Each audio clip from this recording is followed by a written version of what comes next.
Congratulations again. നിങ്ങൾ ഒരു accomplished ആയിട്ടുള്ള ആളാണ്, ജയിക്കാൻ പോകുന്ന ആളാണ്. കാരണം എന്താണെന്ന് ഞാൻ പറയട്ടെ, കാരണം നിങ്ങൾ ചാപ്റ്റർ 2-ലെത്തി. 99% ഓഫ് ആൾക്കാർ, ഞാൻ കഴിഞ്ഞ ദിവസം പറഞ്ഞായിരുന്നു, 99% ഓഫ് ആൾക്കാരും ഒരു ബുക്കിൻ്റെ സെക്കൻഡ് ചാപ്റ്ററിൽ എത്താറില്ല. നിങ്ങളവിടെ എത്തി. നിങ്ങളുടെ ഷോൾഡറിൽ ഒന്ന് പാറ്റ് ചെയ്യുക, നിങ്ങളെ ഒന്ന് ഷെയ്ക്ക് ഹാൻഡ് കൊടുക്കുക. കാരണം നിങ്ങളാണ് ജയിക്കാൻ പോകുന്ന ആൾ. ബിസിനസ്സിൽ, ലൈഫിൽ, കരിയറിൽ ജയിക്കാൻ പോകുന്ന ആൾ. Welcome back to Ferrari chapter number 2. അധ്യായം 2. ഫെറാറി. സ്ഥലകാലബോധം വീണ്ടെടുത്തപ്പോൾ ഞാൻ അദ്ദേഹത്തിന്റെ തോളിൽ നിന്ന് തല ഉയർത്തി മെല്ലെ പിന്നിലേക്ക് മാറി. അദ്ദേഹത്തിന്റെ ലിനൻ ഷർട്ടിൽ എന്റെ കണ്ണുനീർ പറ്റി നനഞ്ഞിരിക്കുന്നു ഞാൻ കണ്ടു. പക്ഷെ അതൊന്നും ആ മനുഷ്യൻ ശ്രദ്ധിക്കുന്നേ ഉണ്ടായിരുന്നില്ല. പതിയെ പിന്നോട്ട് മാറി അദ്ദേഹം എന്റെ നേരെ കൈനീട്ടി. എന്ത്? എനിക്കൊന്നും മനസ്സിലായില്ല. അർജുന്റെ നോട്ടം എന്റെ പോക്കറ്റിലേക്കായിരുന്നു. ഓ, അദ്ദേഹം എന്നെ ആദ്യം മുതലേ നിരീക്ഷിക്കുന്നുണ്ടായിരുന്നു എന്ന് ഞാൻ ഊഹിച്ചു. പോക്കറ്റിൽ കൈയിട്ട് ഞാൻ ആ ബ്ലേഡ് എടുത്തു. ശ്രദ്ധയോടെ അർജുന്റെ ഉള്ളം കയ്യിൽ വെച്ചു കൊടുത്തു. അവസാനം നിനക്ക് നിന്നിൽ വിശ്വാസമുണ്ടായല്ലോ, എനിക്കത് മതി. അർജുന്റെ ചുണ്ടുകളിൽ ധൈര്യം പകരുന്ന ഒരു പുഞ്ചിരി വിടർന്നു. തോളത്ത് കൈയിട്ട് അദ്ദേഹം എന്നെ തീരത്തേക്ക് നയിച്ചു. ഇദ്ദേഹത്തിന് എന്നെ സഹായിക്കാൻ കഴിയുമോ? സത്യമായിട്ടും എനിക്ക് ഒരു രൂപവുമില്ല. പക്ഷെ അദ്ദേഹത്തിന് ഒരു ശ്രമം നടത്താൻ അനുവദിച്ചതുകൊണ്ട് എനിക്ക് ഒരു നഷ്ടവും സംഭവിക്കാനില്ല. ചുറ്റും നടക്കുന്നതിനെ കുറിച്ച് ഒന്നും ശ്രദ്ധിക്കാതെ ബീച്ചിൽ കളിച്ചുകൊണ്ടിരിക്കുന്നവരെ മറികടന്ന് ഞങ്ങൾ മുന്നോട്ട് പോയി. നമുക്കൊരു ഉണങ്ങിയ ടവൽ വാങ്ങണം. എന്റെ അവസ്ഥ കണ്ടിട്ടാകണം അർജുൻ പറഞ്ഞത്. അതെ, നനഞ്ഞൊട്ടിയ പട്ടിയെ പോലെ എനിക്ക് ദേഹം മുഴുവൻ ഒന്ന് കുടയാനാണ് തോന്നുന്നത്. ബീച്ചിന്റെ അങ്ങേയറ്റത്തെത്തിയ ഞങ്ങൾ അവിടുത്തെ പാർക്കിംഗ് ഏരിയയിലെ ചൂട് പിടിച്ചു കിടക്കുന്ന നടപ്പാതയിലേക്ക് കടന്നു. കാലിൽ പറ്റിയിരുന്ന മണൽത്തരികൾ ഞാൻ തട്ടിക്കളഞ്ഞു. അർജുൻ എന്നെ അദ്ദേഹത്തിന്റെ കാറിന്റെ അടുത്തേക്ക് കൊണ്ടുപോയി. വെയിലിൽ വെട്ടിത്തിളങ്ങുന്ന ഫെറാറി. എന്റെ ദൈവമേ, ഈ മനുഷ്യൻ എന്ത് ജോലി ചെയ്താണ് ജീവിക്കുന്നത്? ഇതുപോലെ ഒരു കാർ സ്വന്തമാക്കാൻ കഴിയണമെങ്കിൽ. ഞാൻ കണ്ണും തള്ളി നിന്നു. അദ്ദേഹം പോക്കറ്റിൽ നിന്ന് റിമോട്ട് എടുത്ത് കാർ തുറന്നു. ഒരേ സമയം എനിക്ക് ആവേശവും ഒപ്പം തളർച്ചയും തോന്നി. ഒരു വശത്ത് ഇതുപോലൊരു കാർ സ്വന്തമാക്കണമെന്ന് ഞാൻ എപ്പോഴും സ്വപ്നം കണ്ടിരുന്നു. മറുവശത്ത് വീണ്ടും പരാജയപ്പെട്ടാൽ എന്താകുമെന്ന് ഞാൻ ഏറെ ഭയപ്പെട്ടു. എന്റെ മേലാകെ നനഞ്ഞിരിക്കുകയാണ്. ഇതുമായിട്ട് കയറി നിങ്ങളുടെ ഇത്രയും നല്ല കാർ ചീത്തയാക്കണം. ഞാൻ കാറിൽ കയറാൻ മടിച്ചു നിന്നു. ലിൻഡ, ഇതൊരു കാർ മാത്രമാണ്. നീ വിശ്വസിച്ചാലും ഇല്ലെങ്കിലും ഞാൻ ഒരു കാര്യം പറയാം. എത്ര അഴുക്ക് പറ്റിയിരുന്നാലും ഈ കാറിനേക്കാളും മൂല്യമുള്ളവളാണ് നീ. വേഗം കയറ്. ശരി സാർ. ഇത്രയും കുറഞ്ഞ സമയം കൊണ്ട് ഈ മനുഷ്യൻ എങ്ങനെയാണ് എന്നെ വീണ്ടും പ്രതീക്ഷയുള്ളവളാക്കി മാറ്റിയത്? കാറിന്റെ തിളങ്ങുന്ന ഡാഷ്ബോർഡും ആഡംബരം നിറഞ്ഞ ഇന്റീരിയറും കണ്ട് ഞാൻ അവിശ്വാസത്തോടെ തലകുലുക്കി. കടൽ തീരത്തെ എന്റെ സാഹസികത ഈ രീതിയിൽ അവസാനിക്കുമെന്ന് സ്വപ്നത്തിൽ പോലും ഞാൻ ചിന്തിച്ചിരുന്നില്ല. അർജുൻ ഡ്രൈവറുടെ സീറ്റിലിരുന്നു. ആത്മവിശ്വാസം നിറഞ്ഞ ആ പുഞ്ചിരി ഇപ്പോഴും അദ്ദേഹത്തിന്റെ മുഖത്തുണ്ട്. ഞാൻ എന്റെ സീറ്റിൽ ചുരുണ്ടുകൂടി. എനിക്ക് വീണ്ടും വല്ലാത്തൊരു ആത്മവിശ്വാസക്കുറവ് തോന്നി. ലോകത്തെ എല്ലാ സൗഭാഗ്യങ്ങളും ഉണ്ടെന്ന് തോന്നിക്കുന്ന ഈ മനുഷ്യനറിയാമോ ഞാൻ അകപ്പെട്ടിരിക്കുന്നത് എത്ര വലിയ പ്രതിസന്ധിയിലാണെന്ന്? നിങ്ങൾ ഇതുവരെ എന്റെ ചോദ്യത്തിന് മറുപടി പറഞ്ഞില്ല. വീണ്ടും വിചാരമില്ലാതെ ഞാൻ പറഞ്ഞു. ഏതിന്? സൗമ്യമെങ്കിലും അദ്ദേഹത്തിന്റെ മുഴക്കമുള്ള ശബ്ദം. നിങ്ങൾ എന്ത് ചെയ്യുന്നു? ഞാൻ ഉദ്ദേശിച്ചത് നിങ്ങൾ എങ്ങനെ? ഞാൻ വാക്കുകൾക്കായി പരതി. ഒരു നിമിഷത്തേക്ക് അദ്ദേഹം കണ്ണുകൾ അടച്ചുകൊണ്ട് പറഞ്ഞു, ആ, ഞാൻ എന്താണ് ചെയ്യുന്നതെന്നാണോ അതോ എങ്ങനെ ചെയ്യുന്നുവെന്നാണോ നീ ചോദിച്ചത്? ഞാൻ രണ്ടും ഉദ്ദേശിച്ചു. എനിക്ക് സമ്മതിക്കാതിരിക്കാൻ കഴിഞ്ഞില്ല. അർജുൻ പാർക്കിംഗ് ഏരിയയിൽ നിന്ന് കാർ പുറത്തേക്കെടുത്തപ്പോൾ അവിടെ കിടന്ന എന്റെ പഴഞ്ചൻ വണ്ടിയിലേക്ക് ഞാനൊന്ന് പാളി നോക്കി. എന്റെ കയ്യിലെ അവസാനത്തെ $900 കൊണ്ട് ഞാൻ വാങ്ങിയ കാർ. ആ തല്ലിപ്പൊളി വണ്ടിയിലേക്ക് ഞാൻ നോക്കുന്നത് അദ്ദേഹം ശ്രദ്ധിച്ചെങ്കിലും ഒന്നും പറഞ്ഞില്ല. പസഫിക് കോസ്റ്റ് ഹൈവേയിലൂടെ അദ്ദേഹത്തിന്റെ ഫെറാറി ഒഴുകി നീങ്ങി. കാറിന്റെ വേഗത കൂടിയപ്പോൾ കടൽ തീരത്തിന്റെ ദൃശ്യം എന്റെ കണ്ണുകളിൽ അവ്യക്തമായി. കടലിന്ന് വളരെ സുന്ദരിയാണ്. പക്ഷെ അത് ആസ്വദിക്കാനുള്ള അവസ്ഥയിലായിരുന്നില്ലല്ലോ ഞാൻ. അർജുൻ എന്റെ നേരെ തിരിഞ്ഞു. ലിൻഡ, നിനക്ക് എന്നെക്കുറിച്ച് അറിയണമല്ലേ? എനിക്ക് കുറച്ച് കമ്പനികളുണ്ട്. കൂടാതെ ഒരുപാട് കമ്പനികൾക്ക് ബിസിനസ് ഗ്രോത്ത് ആക്സിലറേറ്റർ എന്ന കൺസൾട്ടിംഗ് സർവീസും കൊടുക്കുന്നു. അതായത് കമ്പനികളെ വളർത്തുക എന്നതാണ് എന്റെ പ്രധാന ജോലിയും പാഷനും. ഞാൻ ശ്രദ്ധിക്കുന്നുണ്ടോ എന്നറിയാൻ അദ്ദേഹത്തിന്റെ കണ്ണുകൾ ഇടയ്ക്കിടെ എന്നിലേക്ക് പാറി വരുന്നുണ്ടായിരുന്നു. എന്റെ ബിസിനസ്സുകളാണ് എന്നെ സമ്പന്നനാക്കിയത്. ചെറുതും വലുതുമായ നിരവധി കമ്പനികളെ വളർത്താൻ സഹായിക്കുന്നതിനായി ഞാൻ എന്റെ ജീവിതത്തിന്റെ വലിയൊരു പങ്കും ചിലവഴിച്ചു. അതിനുശേഷം ഞാൻ മറ്റൊരു മേഖലയിലേക്ക് ശ്രദ്ധ കേന്ദ്രീകരിച്ചു. സംരംഭകർക്കും പ്രൊഫഷണലുകൾക്കും ഒരു വഴികാട്ടിയാവുക എന്ന ദൗത്യം ഏറ്റെടുത്തു. ഇന്ന് ഞാൻ അവരുടെ പരാജയങ്ങളുടെ യഥാർത്ഥ കാരണം കണ്ടെത്തി അതിൽ നിന്ന് വിജയത്തിലേക്കുള്ള വഴി കാണിച്ചു കൊടുക്കുന്നു. എനിക്ക് ഒരുപാട് ചോദ്യങ്ങൾ അദ്ദേഹത്തോട് ചോദിക്കണമെന്നുണ്ടായിരുന്നുവെങ്കിലും മിണ്ടിയില്ല. ലിൻഡ, നീ ആകെ ആശയക്കുഴപ്പത്തിലായല്ലേ? വീണ്ടും അദ്ദേഹം എന്റെ മനസ്സ് വായിച്ചു. എന്തായാലും ഇദ്ദേഹത്തിന് നല്ല പൂത്ത പണമുണ്ടെന്ന് ഉറപ്പാണ്.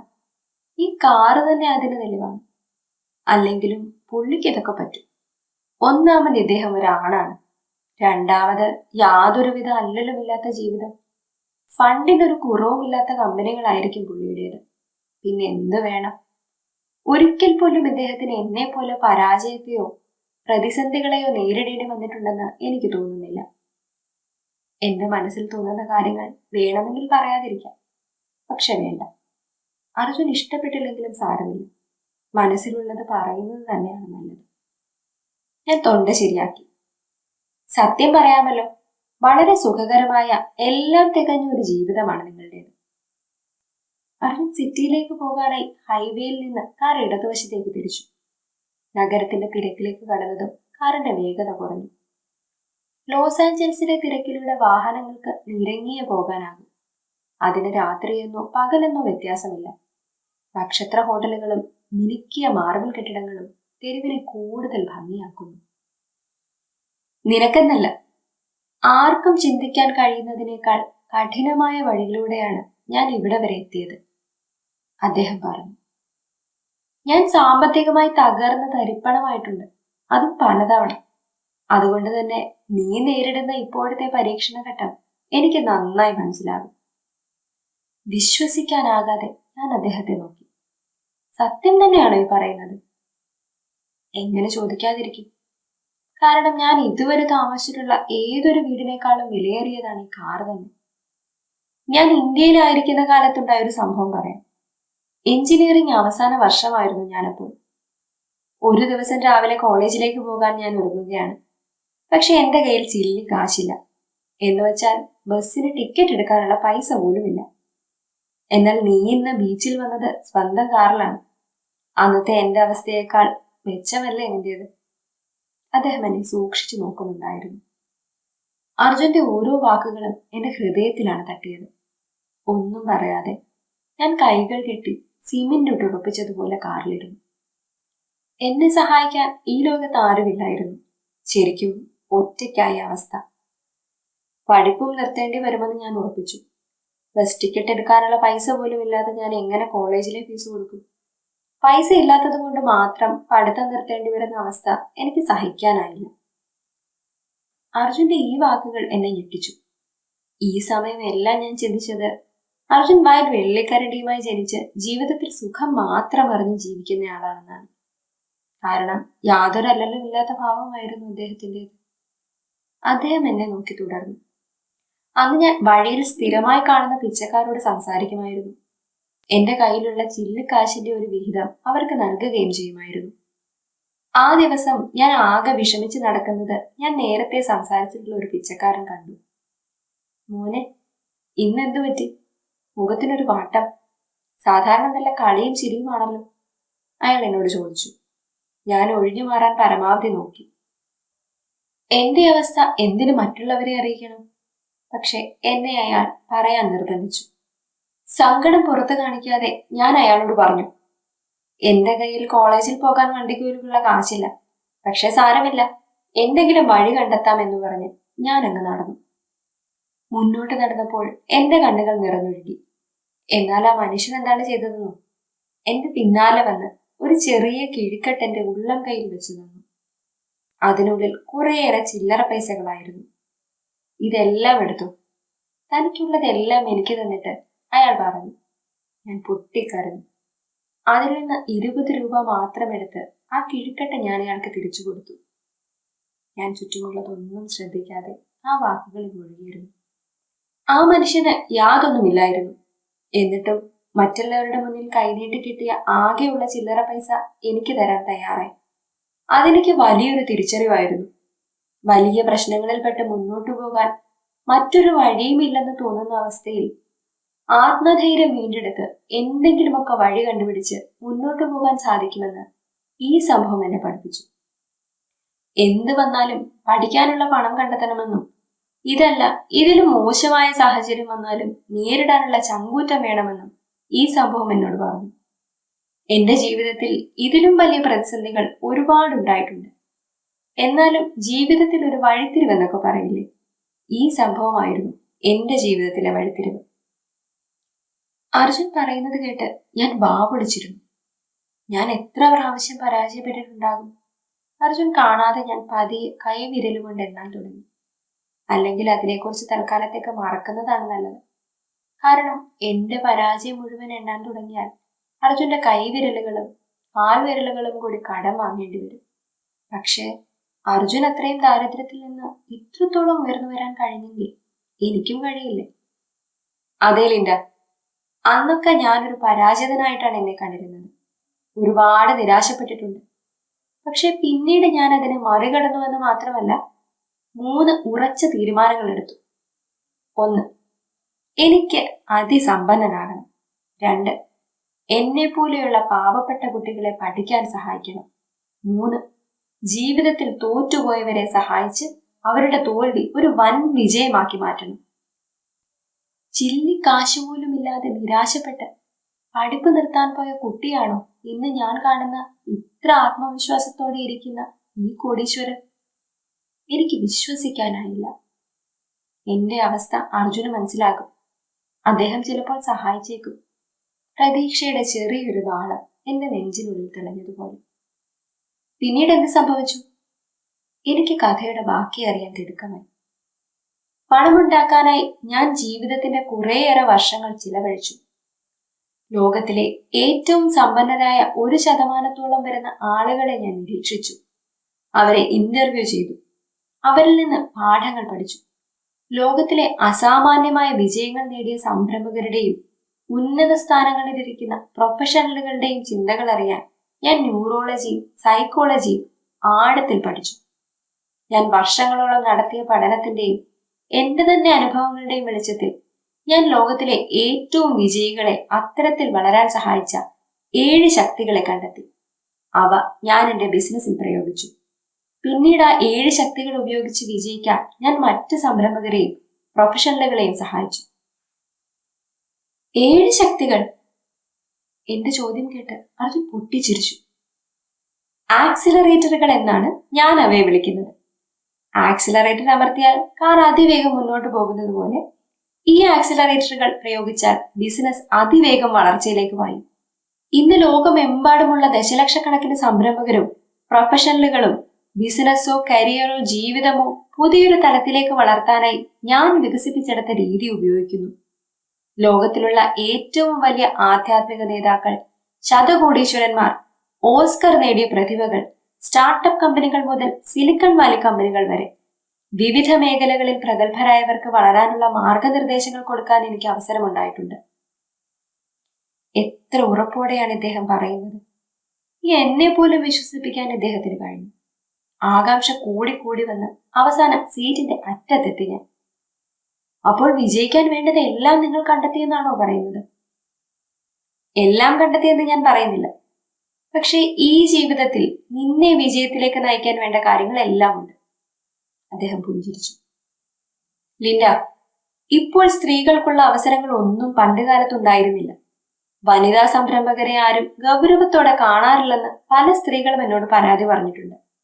കഴിഞ്ഞ 4 മില്യൺ വർഷങ്ങളായി പുരുഷന്മാർ വേട്ടക്കാരായിരുന്നു. സ്ത്രീകൾ ഓഫീസ് ജോലികൾ ചെയ്യാൻ തുടങ്ങിയിട്ട് തന്നെ 100 വർഷങ്ങൾ പോലും ആയിട്ടില്ല. അതുകൊണ്ട് തന്നെ പുരുഷൻ മറ്റുള്ള പുരുഷന്മാർക്ക് വേണ്ടി രൂപപ്പെടുത്തിയിരിക്കുന്നതാണ് ഇപ്പോഴത്തെ തൊഴിൽ അന്തരീക്ഷം. മാനേജ്മെന്റ് രീതികളിൽ പോലും അത് പ്രകടമാണ്. മിക്കയിടങ്ങളിലും കൈക്കുഞ്ഞുങ്ങളുള്ള അമ്മമാർക്ക് മുലയൂട്ടാനുള്ള സൗകര്യങ്ങൾ പോലുമില്ല. പുരുഷന്മാരുടേതുപോലെ തന്നെ സ്ത്രീകളുടെ ആവശ്യങ്ങളും താല്പര്യങ്ങളും സംരക്ഷിക്കാനുള്ള മനോഭാവത്തിൽ തന്നെ മാറ്റം വരുത്തേണ്ടതുണ്ട്. എന്റെ മകന് ലഭിച്ച എല്ലാ അവസരങ്ങളും എന്റെ പെൺമക്കൾക്ക് ലഭിക്കാത്ത ഒരു ലോകത്ത് അവരെ വളർത്തിക്കൊണ്ടുവരാൻ എനിക്ക് ഇഷ്ടമല്ല. ആ സാഹചര്യം മാറ്റിയെടുത്ത് ആണിനും പെണ്ണിനും ഒരുപോലെ കളിക്കാൻ പാകത്തിന് ഒരു പുതിയ തലമുറ തത്വശാസ്ത്രത്തിലൂടെ ബിസിനസ് കളിക്കളം പാകപ്പെടുത്തിയെടുക്കാനാണ് ഞാൻ ആഗ്രഹിക്കുന്നത്. അർജുന്റെ വാക്കുകൾ എന്നെ ഏറെ ആകർഷിച്ചു. ബിസിനസിനെ കുറിച്ച് ലോകം അംഗീകരിച്ചിട്ടുള്ള പല തിയറികളും ഹ്രസ്വകാലത്തേക്കുള്ളതായിരുന്നു. അവയിൽ പലതും ഞാൻ പൊളിച്ചെഴുതി. എന്റെ പുതിയ ഫിലോസഫികളും സ്ട്രാറ്റജികളും മൾട്ടി ബില്യൺ ഡോളറുകളിലേക്ക് ബ്രാൻഡുകളെ വളർത്താൻ സഹായിച്ചു. ഇന്ന് 50ഓളം രാജ്യങ്ങളിലെ ദശലക്ഷക്കണക്കിന് ബിസിനസ്സുകൾ ദ്രുതഗതിയിൽ വളരാൻ ഈ ഫിലോസഫികളും സ്ട്രാറ്റജികളുമാണ് ഉപയോഗിക്കുന്നത്. എത്ര നിസ്സാരമായാണ് അർജുൻ ബില്യൺ എന്ന് പറയുന്നത്. എനിക്ക് അർജുന്റെ വാക്കുകളെ പൂർണ്ണമായി വിശ്വസിക്കാൻ തോന്നി. പക്ഷേ എന്റെ മനസ്സിൽ ഇപ്പോൾ കേൾക്കുന്നത് ചാർലിയുടെ ശബ്ദമാണ്. ഒരിക്കലും നടക്കാത്ത നിന്റെ ആനമണ്ടത്തരങ്ങൾ കേട്ടു മടുത്തു. ആ തിരുമണ്ടനെ മതം പൊട്ടിയ ആനയുടെ മുന്നിലേക്ക് എറിഞ്ഞു കൊടുക്കുകയാണ് വേണ്ടത്. നീ എന്താണ് ആലോചിക്കുന്നത്? അല്ല, നിങ്ങളുടെ കഥ കേട്ടിട്ട് അത്ഭുതം തോന്നുന്നു. ഞാൻ നെടുവീർപ്പിട്ടു. നിങ്ങളുടെ വിജയത്തിൽ ഭാഗ്യത്തിനൊരു പങ്കുണ്ടെന്ന് എനിക്ക് ഉറപ്പുണ്ട്, ഞാൻ പറഞ്ഞു.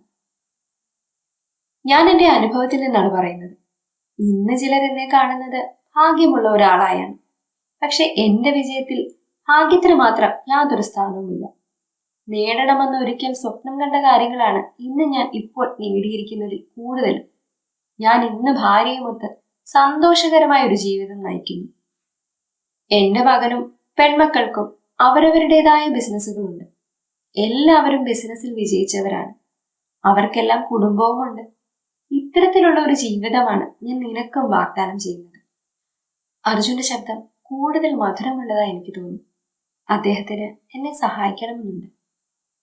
ലിൻഡ, ഏതാനും മിനിറ്റുകൾക്ക് മുമ്പ് നീ തുടർന്ന് ജീവിക്കാൻ തീരുമാനിച്ചു. ഞാനൊരു ചോദ്യം ചോദിക്കട്ടെ?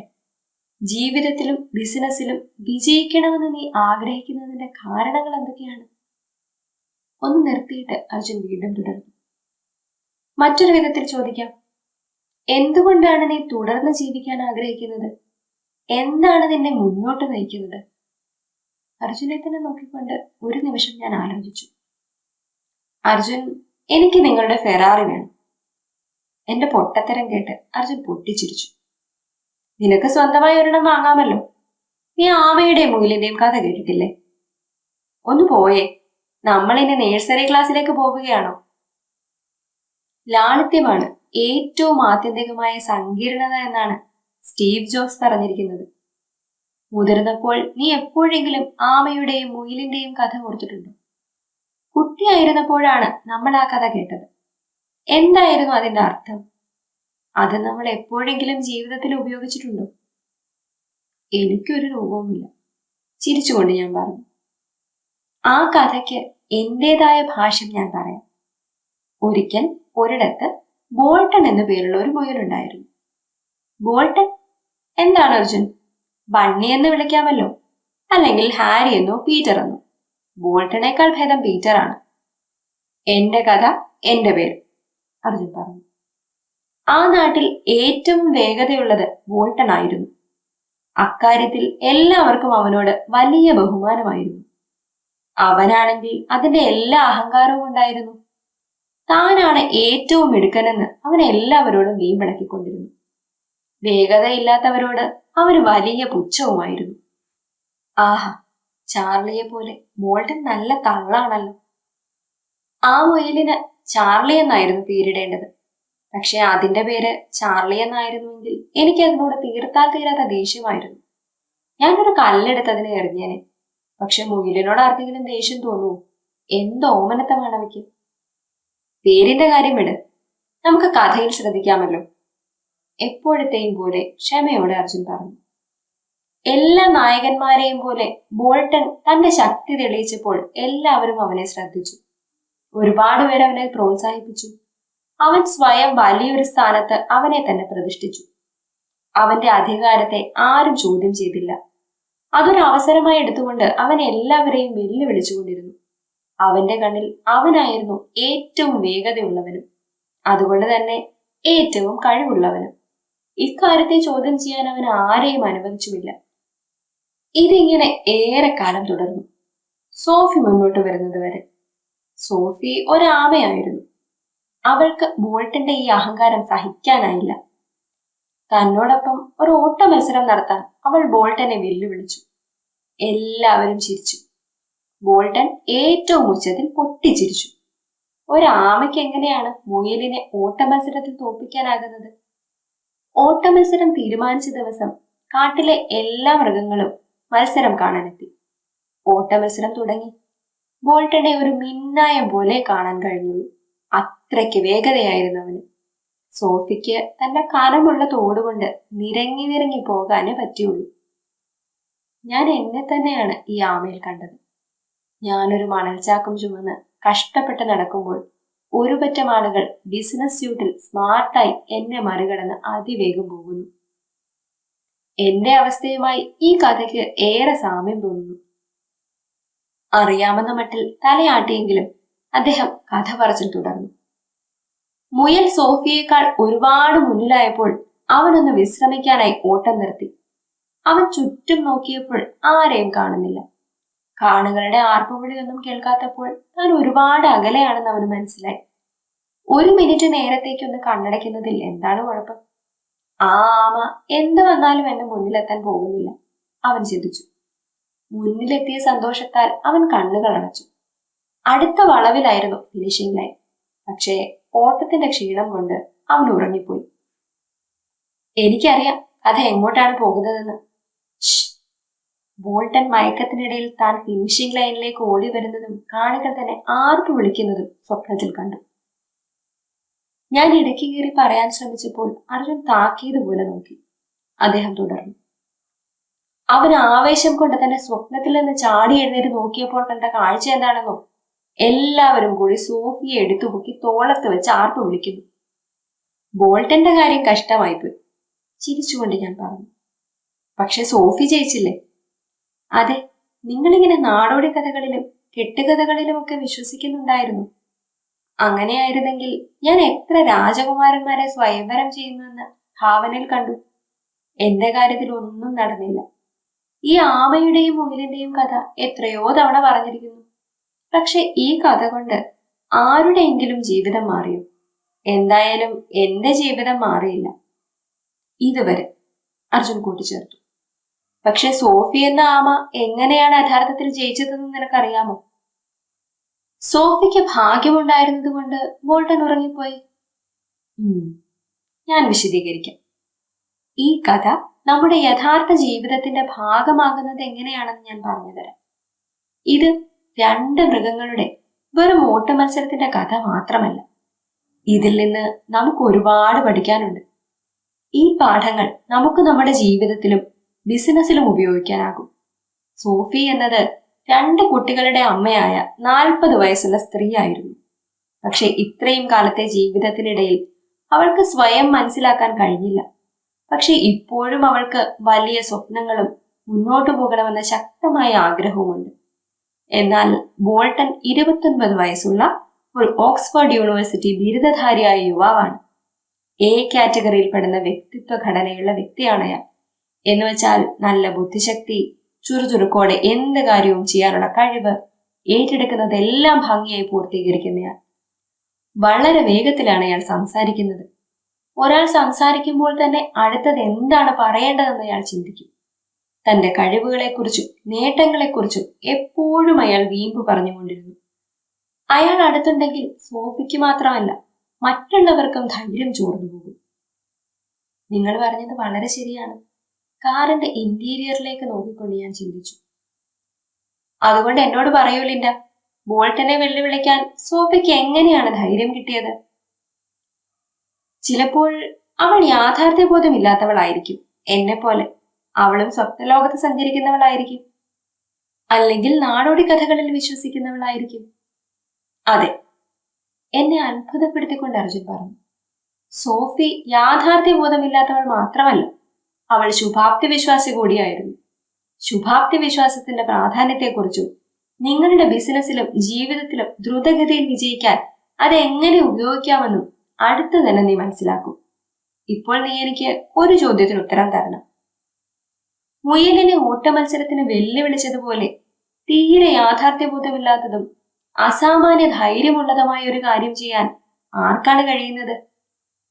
എനിക്കറിയില്ല, അർജുൻ തുടർന്നു. വ്യക്തമായ ലക്ഷ്യങ്ങളും അവ നേടാൻ നിർബന്ധിക്കുന്ന ശക്തമായ കാരണങ്ങളുമുള്ള ഒരാൾക്കേ അതിന് സാധിക്കും. ഇനി പറയൂ ലിൻഡ, നിന്റെ ലക്ഷ്യങ്ങൾ നേടുന്നതിന് ശക്തമായി നിർബന്ധിക്കുന്ന വൈകാരിക കാരണങ്ങൾ വേണമെന്ന് പറയുന്നത് എന്തുകൊണ്ടാണ്? എന്തുകൊണ്ടാണ് അതിന് വളരെ പ്രാധാന്യമുണ്ടെന്ന് നീ കരുതുന്നത്? അർജുന്റെ ചോദ്യങ്ങൾ എനിക്ക് ആവേശം പകർന്നു. ചോദ്യത്തിന് നല്ലൊരു ഉത്തരം തന്നെ കൊടുക്കാൻ ഞാൻ ശ്രമിച്ചു. അസാധ്യമെന്ന് നമ്മൾ കരുതുന്ന ലക്ഷ്യങ്ങൾ പരിശ്രമത്തിലൂടെ നേടിയെടുക്കാൻ വൈകാരിക കാരണങ്ങൾ നമ്മെ പ്രചോദിപ്പിക്കും. അല്ലെങ്കിൽ ഒരുപക്ഷെ നമ്മൾ ഒരിക്കലും ശ്രമിക്കുക പോലുമില്ല. വളരെ ശരിയാണ്. Mother Teresa, Mahatma Gandhi, doctor Martin Luther king, Nelson Mandela, ഇവരെ എല്ലാം നോക്കൂ. ഇവരെല്ലാം നിന്നെപ്പോലെ സാധാരണക്കാരായിരുന്നു. പക്ഷെ അവർക്ക് ചില വ്യത്യാസങ്ങളുണ്ടായിരുന്നു. സ്വന്തം സ്വപ്നങ്ങളെ സാക്ഷാത്കരിക്കാനായി മലയെ മാറ്റണമെങ്കിൽ അവരതിനും തയ്യാറായിരുന്നു. ഈ വിഷയത്തെക്കുറിച്ച് പറയുമ്പോൾ അർജുന്റെ കണ്ണുകൾ കൂടുതൽ തിളങ്ങുന്നുണ്ടായിരുന്നു. അവരുടെ ലക്ഷ്യങ്ങൾ മുയലുമായി ഓട്ടമത്സരം നടത്തുകയെന്ന സോഫിയുടെ ലക്ഷ്യത്തെക്കാളും പ്രയാസമേറിയതും യാഥാർത്ഥ്യത്തിന് നിരക്കാത്തതുമായിരുന്നു. നൂറ്റാണ്ടുകളായി സൂര്യൻ അസ്തമിക്കാത്ത ബ്രിട്ടീഷ് സാമ്രാജ്യത്തിൽ നിന്ന് മഹാത്മാഗാന്ധി ഇന്ത്യക്ക് സ്വാതന്ത്ര്യം നേടിക്കൊടുത്തു. ഡോക്ടർ മാർട്ടിൻ ലൂതർ കിങ്ങിന് വളരെ വലിയൊരു സ്വപ്നമുണ്ടായിരുന്നു. യുഎസിലെ കറുത്ത വർഗക്കാരോട് നൂറ്റാണ്ടുകളായി നിലനിൽക്കുന്ന ഭീകരമായ അനീതി ഇല്ലാതാക്കുക എന്ന ആ വലിയ സ്വപ്നം സാക്ഷാത്കരിക്കുന്നതിനായി പൗരാവകാശ പ്രസ്ഥാനത്തെ നയിക്കുകയെന്ന കഠിനമായ ദൗത്യം ഏറ്റെടുത്തു. ഇവരുടെ ലക്ഷ്യങ്ങൾ സാക്ഷാത്കരിക്കാൻ കഴിയാത്തതായിരുന്നുവെങ്കിൽ ഇവർക്ക് എങ്ങനെയാണ് ലോകത്തെ മാറ്റിമറിക്കാൻ കഴിഞ്ഞത്? അതെ, പക്ഷെ അവരൊക്കെ മഹാന്മാരായിരുന്നു. പ്രത്യേക തരത്തിലുള്ള സൂപ്പർ ഹീറോ ക്രോമോസോമുമായി ജനിച്ചവർ. അതിനെക്കുറിച്ച് എനിക്കറിയില്ല. പക്ഷെ അവർ സാധാരണക്കാരായിരുന്നു എന്ന് കരുതുന്നില്ല, ഞാൻ തർക്കിച്ചു. ലിൻഡ, ഞാൻ ഉറപ്പിച്ചു പറയുന്നു, അവരൊക്കെ സാധാരണക്കാരായിരുന്നു. അവരെ നിരന്തരം പ്രേരിപ്പിച്ചുകൊണ്ടിരുന്ന ആ കാരണങ്ങളാണ് സാധാരണക്കാരായ അവരെ അസാധാരണമായ കാര്യങ്ങൾ ചെയ്യാൻ നിർബന്ധിതരാക്കിയത്. അദ്ദേഹം കാറിലെ ഡാഷിലേക്ക് കൈ ചൂണ്ടി. അതിൽ നിന്ന് പേപ്പറും പേനയും എടുത്ത് എഴുത്. ഞാൻ പേനയും കടലാസും എടുത്ത് അദ്ദേഹത്തെ നോക്കി. എല്ലാ വിജയങ്ങളെയും രൂപപ്പെടുത്തുന്ന ഒന്നാമത്തെ ആക്സിലറേറ്റർ ഇതാണ്. ആക്സിലറേറ്റർ 1. നമ്മുടെ ഉള്ളിലുള്ള ശക്തമായ കാരണങ്ങൾ ക്രിയാത്മകമായ ഉത്തരങ്ങളിലേക്ക് നമ്മെ നയിക്കും. ശക്തമായ കാരണങ്ങളും എഴുതി വെച്ച അക്ഷരങ്ങളിലേക്ക് ഞാൻ തുറച്ചു നോക്കി. ഇപ്പോഴത്തെ എന്റെ ശക്തമായ കാരണം എന്റെ പെട്രോൾ ടാങ്ക് നിറയ്ക്കുക എന്നത് മാത്രമാണ്. അർജുൻ, അത് മാത്രമാണ് എന്നെ പ്രചോദിപ്പിക്കുന്നത്. അല്ലാതെ വലിയ മഹത്തായ കാര്യങ്ങളൊന്നുമില്ല. അർജുൻ എന്നെ നോക്കി. എനിക്ക് കാര്യങ്ങൾ ബോധ്യപ്പെട്ടില്ലെന്ന് അദ്ദേഹത്തിന് വ്യക്തമായി മനസ്സിലായി. മദർ തെരേസയുടെ ജീവിതത്തിലുണ്ടായ ഒരു സംഭവം ഞാൻ പറയാം. ഇത് അവരുടെ കാരുണ്യ പ്രവർത്തനത്തിന്റെ ആദ്യകാലത്ത് സംഭവിച്ചതാണ്. ദരിദ്രരെയും രോഗികളെയും വിശക്കുന്നവരെയും സഹായിക്കുക എന്നതായിരുന്നുവല്ലോ അവരുടെ ജീവിത ദൗത്യം. ഒരിക്കൽ മദർ നല്ല സമ്പന്നനും എന്നാൽ അറുത്ത കൈക്ക് ഉപ്പ് തേക്കാത്തവനുമായ യാതൊരു ദൈവവുമില്ലാത്ത ഒരാളെ കണ്ടുമുട്ടി. ചാൾസ് ഡിക്കൻസിന്റെ എബനേസർ സ്ക്രൂജ് എന്ന അറുപിശിക്കൻ കഥാപാത്രത്തിന്റെ സ്വഭാവം. മദർ തെരേസ അയാളോട് സഹായം ചോദിച്ചു. അയാൾ സഹായം നിരാകരിച്ചെങ്കിലും മദർ പോകാൻ തയ്യാറായില്ല. തന്റെ 2 കൈയും നീട്ടി യാചിച്ചു. അയാൾ ദേഷ്യപ്പെട്ട് അലറിക്കൊണ്ട് മദറിന്റെ കൈകളിൽ തുപ്പി. എന്തൊരു വൃത്തികെട്ട മനുഷ്യൻ! അതേ ലിൻഡ, ആരെങ്കിലും നിന്നെ ഇതുപോലെ ആട്ടിപ്പായിക്കുന്നത് നിനക്ക് സങ്കല്പിക്കാനാകുമോ? ഇത്രയും അപഹാസ്യമായ ഒരു കാര്യം എന്റെ ജീവിതത്തിൽ ഒരിക്കലും ഉണ്ടായിട്ടില്ല. പക്ഷേ എനിക്ക് ഏറ്റവും ആവശ്യമുള്ള സമയത്ത് ചാർലി എന്നെ ഉപേക്ഷിച്ചപ്പോൾ എന്റെ വേദന എത്രത്തോളമായിരുന്നുവെന്ന് എനിക്ക് നന്നായി അറിയാം. മദർ തെരേസയെ ഓർത്ത് എന്റെ കണ്ണുകൾ നിറഞ്ഞു. പലരും ഇത്തരത്തിലൊരു സംഭവം ഉണ്ടായാൽ മതിയാക്കി പോകും. എന്നാൽ മദർ തെരേസ അത് ചെയ്തില്ല. അവർ നിശബ്ദമായ തുപ്പൽ തുടച്ചു മാറ്റിയിട്ട് പറഞ്ഞു, എനിക്ക് തന്ന ഈ സമ്മാനം ഞാൻ പൂർണ്ണമായി സ്വീകരിക്കുന്നു. പക്ഷേ എന്റെ കുട്ടികൾക്കുള്ള സമ്മാനം എവിടെ? അവരുടെ ശാന്തമായ മറുപടി അയാളെ ഞെട്ടിച്ചു.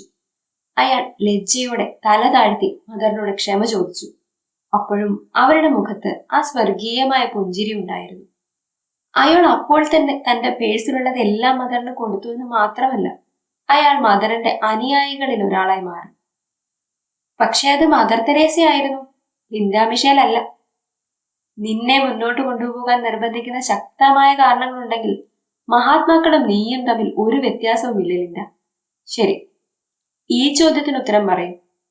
എന്തുകൊണ്ടാണ് സോഫി എന്ന ആമ ഓട്ട മത്സരത്തിൽ വിജയിച്ചത്? അവൾക്ക് ഒരു ശക്തമായ കാരണമുണ്ടായിരുന്നു. എന്റെ ശബ്ദത്തിന് അല്പം ആത്മവിശ്വാസം വന്നതുപോലെ.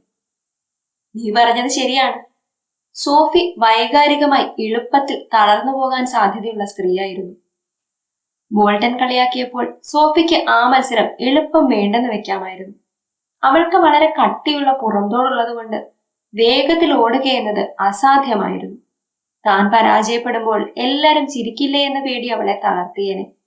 പക്ഷേ അവൾ പിന്മാറിയില്ല. കാരണം അവളുടെ ലക്ഷ്യങ്ങൾ നേടാൻ അവളെ ശക്തമായി നിർബന്ധിക്കുന്ന കാരണങ്ങളുണ്ടായിരുന്നു. അർജുൻ ഒരു കടയുടെ മുന്നിലെ പാർക്കിങ്ങിലേക്ക് കാർ വളരെ സമർത്ഥമായി ഓടിച്ചു കയറ്റി. ഞാൻ ഒറ്റ മിനിറ്റിൽ ആ കടയിൽ പോയി കുറച്ച് സാധനങ്ങൾ വാങ്ങിക്കൊണ്ട് പെട്ടെന്ന് വരാം. ആ സമയം കൊണ്ട് നിനക്ക് നിന്റെ ജീവിതത്തിലെ ആ ശക്തമായ കാരണങ്ങളെക്കുറിച്ച് ഒന്ന് ചിന്തിച്ചുകൂടെ? ഞാൻ തിരിച്ചു വരുമ്പോൾ ആ കാരണങ്ങൾ നീ എന്നോട് പങ്കുവെക്കുമെന്ന് എനിക്കറിയാം. ആശ്വാസം തരുന്ന ചിരിയോടെ അർജുൻ പറഞ്ഞു. എനിക്ക് ആത്മവിശ്വാസമില്ലെങ്കിലും അദ്ദേഹത്തിന് എന്നിൽ വിശ്വാസമുണ്ടെന്ന് അറിയുന്നതിൽ സന്തോഷം. എന്താണ് ലക്ഷ്യങ്ങൾ നേടാൻ എന്നെ നിർബന്ധിക്കുന്ന ശക്തമായ കാരണങ്ങൾ? അസ്വസ്ഥതയോടെ ഞാൻ നെറ്റിയിൽ തടവിക്കൊണ്ട് സീറ്റിലേക്ക് ചാരിയിരുന്നു. എന്റെ ശക്തമായ കാരണങ്ങളെക്കുറിച്ച് ആലോചിച്ചുകൊണ്ട് ഞാൻ റോഡിലൂടെ നടക്കുന്ന ആളുകളെ നോക്കിയിരുന്നു. ചിലർ വളരെ പ്രൊഫഷണലായി വസ്ത്രം ധരിക്കുന്നു, എന്നാൽ കൂടുതൽ പേരും കാഷ്വൽ വസ്ത്രങ്ങളിലാണ്. ഏതാനും മിനിറ്റുകൾക്കുള്ളിൽ തന്നെ അർജുൻ തിരിച്ചെത്തി. ഡ്രൈവർ സീറ്റിലേക്കുള്ള ഡോർ തുറന്ന് കാറിലേക്ക് കയറി ഒരു കവർ എന്റെ നേരെ നീട്ടി. അത് വാങ്ങി ഞാൻ കവറിന്റെ ഉള്ളിൽ നോക്കി. പേനകൾ, ഒരു റൈറ്റിംഗ് പാഡ്, ബീച്ച് ടവൽ. ഞാൻ നന്ദിയോടെ അർജുനെ നോക്കി ചിരിച്ചു. അതിൽ നിന്ന് ടവലെടുത്ത് നനവിനിയും ഉണങ്ങിയിട്ടില്ലാത്ത എന്റെ ജീൻസിന് മുകളിൽ വിരിച്ചു. നമുക്ക് കുറച്ച് വസ്ത്രങ്ങൾ വാങ്ങാം, എന്തെങ്കിലും കഴിക്കുകയും ചെയ്യാം. ഇത് രണ്ടുമാണ് നിനക്കിപ്പോൾ വേണ്ടതെന്നാണ് എനിക്ക് തോന്നുന്നത്. ഒരച്ഛൻ മകളോട് പറയുന്നത് പോലെയാണ് അദ്ദേഹം ഇത് പറയുന്നത്. വളരെ ഉപകാരം, ഞാൻ ചിരിച്ചു. എന്തിനാണ് ഈ റൈറ്റിംഗ് പാഡ്? അത് നിനക്ക് മനസ്സിലാകും. കാറിന്റെ എഞ്ചിൻ മുരണ്ടു. അതെന്നെ വീണ്ടും ജീവിതത്തിലേക്ക് തിരിച്ചു കൊണ്ടുപോകുന്നത് പോലെ. എനിക്ക് എല്ലാം തിരിച്ചു പിടിക്കണം. അടുത്തുകൂടെ പോകുന്നവർ പലരും കാറിനെ ആരാധനയോടെ നോക്കുന്നു. അല്ലെങ്കിൽ അർജുനെ ആയിരിക്കും. പെട്ടെന്ന് എനിക്ക് എന്റെ രൂപത്തെക്കുറിച്ച് മനസ്സിൽ വന്നു. ജടകെട്ടി അഴുക്കു പിടിച്ച മുടിയും നനഞ്ഞ കടൽപ്പുറത്തെ മണൽ പറ്റിപ്പിടിച്ചിരിക്കുന്ന വസ്ത്രങ്ങളും. ഇപ്പോൾ എന്നെ കണ്ടാൽ എന്ത് കോലമാണ്. അർജുൻ കാർ റോഡിലിറക്കി എന്റെ നേരെ തിരിഞ്ഞു. ഞാൻ ചോദിച്ചതിന്റെ ഉത്തരം? ഞാൻ നെടുവീർപ്പിട്ടു. അദ്ദേഹത്തിന്റെ ചോദ്യത്തിന് ഉത്തരം കൊടുക്കുന്നത് കൊണ്ട് ഒരു കുഴപ്പവുമില്ല. ഞാൻ വളരെ കരുത്തുറ്റവളും സമ്പന്നയുമായ ഒരു ബിസിനസ്സുകാരിയാണെന്ന് എനിക്ക് ലോകത്തെ കാണിച്ചു കൊടുക്കണം. മനസ്സ് വച്ചാൽ എന്തും സാധിക്കുമെന്നതിനുള്ള ഒരു ഉദാഹരണമാകണം. യുവാക്കളുടെ റോൾ മോഡൽ. യോജിച്ച ഒരു ജീവിത പങ്കാളിയെ കണ്ടെത്തി പ്രണയിക്കണം. ജീവിതകാലം മുഴുവൻ പ്രണയിച്ചുകൊണ്ടിരിക്കണം. എന്റെ സുഹൃത്തുക്കളുമായി ജീവിതം ആഘോഷിക്കണം. ഇത്രയും പോരെ? അടിപൊളി, അർജുൻ പറഞ്ഞു. നിന്റെ ഈ കാരണങ്ങൾ എനിക്ക് ഒരുപാട് ഇഷ്ടമായി. പ്രത്യേകിച്ച് ജീവിതകാലം മുഴുവൻ പ്രണയിക്കുകയും ജീവിതം ആസ്വദിക്കുകയും ചെയ്യണമെന്ന് പറഞ്ഞത്. മനോഹരം, കാൽപ്പനികം. എനിക്ക് ചിരിക്കാതിരിക്കാൻ കഴിഞ്ഞില്ല. അർജുന്റെ സന്തോഷം അദ്ദേഹം എന്നിലേക്കും പകരുകയാണ്. ഉണങ്ങിയ വസ്ത്രമാണോ അതോ ഭക്ഷണമാണോ ആദ്യം വേണ്ടത്? എന്ത്? ഒരു നിമിഷം ഞാൻ ആലോചിച്ചു. അയ്യോ, എന്റെ കയ്യിൽ പൈസയില്ല. നാണക്കേട് കൊണ്ട് എന്റെ കവിളുകൾ ചുവന്നു. ഈ നിമിഷത്തേക്കാൾ മോശം അവസ്ഥ എനിക്ക് എന്റെ ജീവിതത്തിൽ ഒരിക്കലും ഉണ്ടായിട്ടില്ല. തികച്ചും അപരിചിതനായ ഒരു വ്യക്തി എന്റെ ഏറ്റവും ദുഃഖകരമായ, നിസ്സഹായമായ, തകർന്ന അവസ്ഥ ഇവിടെ ഇപ്പോൾ കാണുകയാണ്. ലിൻഡ, പണം ഒരു ഉപകരണം മാത്രമാണ്. നമുക്ക് വേണ്ടത് നേടിയെടുക്കാനുള്ള ഉപകരണം. ഒപ്പം മറ്റുള്ളവരെ സഹായിക്കാൻ വേണ്ടിയും ഈ ലോകത്തെ മെച്ചപ്പെടുത്താൻ വേണ്ടിയും ഉപയോഗിക്കാനുള്ള ഒരു ഉപകരണം, അർജുൻ വിശദീകരിച്ചു. ഞാൻ അദ്ദേഹത്തെ സംശയത്തോടെ നോക്കി. അദ്ദേഹം ചാരിറ്റി ആയാണോ എന്നെ സഹായിക്കുന്നത്, അതോ എന്റെ കൂടെ കിടക്ക പങ്കിടുകയാണോ ഉദ്ദേശം? എന്റെ ഉള്ളിലുള്ള അസ്വസ്ഥത തിരിച്ചറിഞ്ഞിട്ടെന്ന വണ്ണം അദ്ദേഹം ചോദിച്ചു. എന്തോ ഒന്ന് നിന്നെ അലട്ടുന്നുണ്ടല്ലോ, നിനക്ക് എന്നോട് എന്തെങ്കിലും ചോദിക്കാനുണ്ടോ? ഞാൻ അദ്ദേഹത്തിന്റെ കണ്ണുകളിലേക്ക് നോക്കി ചോദിച്ചു. എന്നിൽ നിന്ന് എന്താണ് നിങ്ങൾ പ്രതീക്ഷിക്കുന്നത്? എന്ന് വെച്ചാൽ എന്നെ ഇത്രത്തോളം സഹായിച്ചതുകൊണ്ട് നിങ്ങൾക്ക് എന്ത് കിട്ടാനാണ്? അതോ നിങ്ങൾ മറ്റെന്തെങ്കിലും പ്രതീക്ഷിച്ചാണോ? അർജുനന്റെ മനസ്സിലൂടെ എന്താണ് പോകുന്നതെന്ന് വ്യക്തമായി മനസ്സിലായി. തലയാട്ടിക്കൊണ്ട് അദ്ദേഹം പറഞ്ഞു, ഞാൻ നിന്നിൽ നിന്ന് ഒന്നും പ്രതീക്ഷിക്കുന്നില്ല. മാനസിക സമ്മർദ്ദം അകറ്റുകയും ഈ ലോകത്ത് സന്തോഷം നിറയ്ക്കുകയുമാണ് എന്റെ ജീവിത ദൗത്യം. മറ്റുള്ളവർ എന്നോട് കാണിച്ച കാരുണ്യം തിരികെ നൽകുന്നതിനുള്ള എന്റെ രീതിയാണ് ലിൻഡ. നിനക്ക് വേണമെങ്കിൽ ഈ സഹായവും ഞാൻ തരുന്ന പാഠങ്ങളും സ്വീകരിച്ച് നിന്റെ ഓട്ട മത്സരത്തിൽ വിജയിക്കാം. അല്ലെങ്കിൽ നിനക്കിത് വേണ്ടെന്ന് വെച്ചു പോകാം. എനിക്ക് സത്യത്തിൽ വിശ്വസിക്കാനായില്ല. ഞാൻ ഇടപെട്ടിട്ടുള്ള കൂടുതൽ പേരും എന്നിൽ നിന്ന് എന്തെങ്കിലും പ്രതീക്ഷിക്കുന്നുണ്ടാകുമെന്നതാണ് എന്റെ ഇത്രയും കാലത്തെ അനുഭവം. നിനക്കെന്നെ ഒരു മെന്ററോ അല്ലെങ്കിൽ കോച്ചോ ആയി കാണാം, അദ്ദേഹം കൂട്ടിച്ചേർത്തു. എന്റെ കോച്ച്? എനിക്കത് ഇഷ്ടപ്പെട്ടു. Okay coach.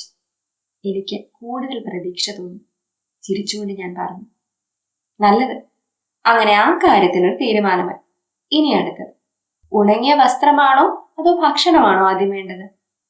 ട്രാഫിക് സിഗ്നലിൽ കാത്തു നിൽക്കുമ്പോൾ അർജുൻ ചോദിച്ചു. എന്റെ ജീൻസ് ആകെ നനഞ്ഞിരിക്കുകയാണ്. പക്ഷേ അത് സഹിക്കാം. മാത്രവുമല്ല, ഒരു അപരിചിതൻ എനിക്ക് വസ്ത്രം വാങ്ങിത്തരുന്നത് ഇപ്പോഴും എനിക്കങ്ങ് പൂർണ്ണമായി ഉൾക്കൊള്ളാനാകുന്നില്ല. ഭക്ഷണത്തിൽ തുടങ്ങുന്നതാണ് ഭേദം. വയറ്റിൽ നിന്നാണെങ്കിൽ മുരടൽ കേൾക്കാം. പട്ടിണി കിടക്കുകയാണ്. ഇന്നലെ രാവിലെ മുതൽ ഈ സമയം വരെ ഞാൻ ഒന്നും കഴിച്ചിട്ടില്ല. അപ്പോൾ എത്രയും പെട്ടെന്ന് അതിന് പരിഹാരം കണ്ടെത്തണം, പൊട്ടിച്ചിരിയോടെ അർജുൻ പറഞ്ഞു. അർജുൻ ഇടതുവശത്തെ വരിയിലേക്ക് കയറാനായി കാർ തിരിച്ചു. രണ്ടു വശത്തും വാഹനങ്ങൾ ചീറിപ്പാഞ്ഞു പോകുമ്പോൾ ഞാൻ മേഘങ്ങളില്ലാത്ത കാലിഫോർണിയയുടെ മുകളിലുള്ള ആകാശത്തേക്ക് നോക്കി. നിറഭേദങ്ങൾ ഒന്നുമില്ലാത്ത ഒരു നീല ഷീറ്റ് പോലെ ആകാശം. റോഡിന്റെ വശങ്ങളിൽ നിൽക്കുന്ന നീണ്ട പനമരങ്ങളുടെ ഓല ഇളം കാറ്റിൽ ആടുന്നു. അർജുനെ കണ്ടുമുട്ടിയില്ലായിരുന്നുവെങ്കിൽ എന്താകുമായിരുന്നുവെന്ന് ഓർത്തപ്പോൾ ഉള്ളിലൊരു വിറയൽ. ഇനി ഒരിക്കലും ഈ ആകാശം എനിക്ക് കാണാൻ സാധിക്കുമായിരുന്നില്ല. അർജുൻ ആക്സിലറേറ്ററിൽ ചവിട്ടിയപ്പോൾ എഞ്ചിനൊന്നും ഉരുണ്ടു. വണ്ടി തിരിച്ചുകൊണ്ട് അദ്ദേഹം ചോദിച്ചു, ഫ്രഞ്ച്, ഇറ്റാലിയൻ, ചൈനീസ്, ഏതാണ് വേണ്ടത്? ഇറ്റാലിയൻ. എന്റെ ഉത്തരം വളരെ പെട്ടെന്നായിരുന്നു. പാസ്ത കഴിക്കുകയായിരുന്നു എന്റെ മനസ്സിലിരിപ്പ്. ചെറുതെങ്കിലും മനോഹരമായ ഒരു ഇറ്റാലിയൻ കഫേയുടെ മുന്നിൽ അദ്ദേഹം വണ്ടി നിർത്തി.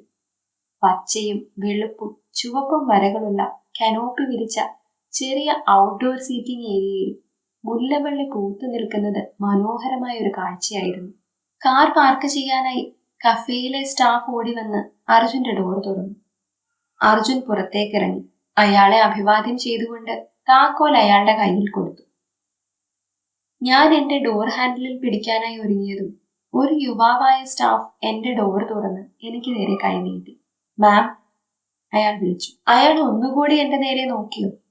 പുള്ളി നിരാശനായി കാണുന്നു. ഞാൻ അയാളുടെ കയ്യിൽ പിടിച്ച് കാറിന്റെ പുറത്തിറങ്ങി. റോഡിൽ നേരത്തെക്കാളും തിരക്ക് കുറഞ്ഞിരിക്കുന്നു.